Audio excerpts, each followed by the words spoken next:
এই যে রাস্তাটা দেখতেছেন, এটা সাধারণ কোনো রাস্তা না। এটা অটোরিকশাদের পারিবারিক মিলন মেলা।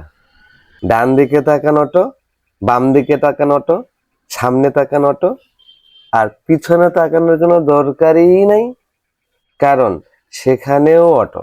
এখানে ট্রাফিক পুলিশ থাকুক বা না থাকুক, অটো নিজেরাই নিজেই ট্রাফিক ম্যানেজ করে নেয়। একটা অটো দাঁড়ালে আর 10টা অটো বলে, ভাই আমিও আছি। এই রাস্তায় হাঁটতে গেলে 10 কদম পর পর মনে হয়, ভাই আমি কি ভুল করে অটোর লেনে ঢুকে পড়ছি নাকি। 5 মিনিট ধরে ভিডিও করছি, এখনো দেখতে একই দৃশ্য মনে হচ্ছে। অটো যায়, অটো আসে, আবার অটোই যায়। মনে হচ্ছে এরা রিহার্সেল দিতেছে।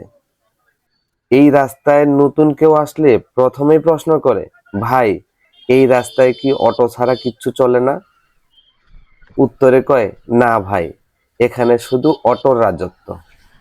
এত অটো একসাথে দেখলে মনে হয় আজ কোনো প্রতিযোগিতা চলতেছে। দেখেন আপনারাই, কে সবচেয়ে আগে যাত্রী পাবে। আর সবচেয়ে মজার ব্যাপার জানেন, একটা হর্ন দিলে সব অটো মনে করে ডাক পড়ছে। সবাই একসাথে হাজির।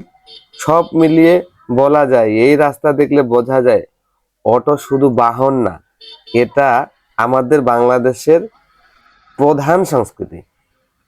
ভিডিও শেষ করছি ভাই, কিন্তু অটো শেষ হচ্ছে না, কারণ এখানে অটোর হোম গ্রাউন্ড।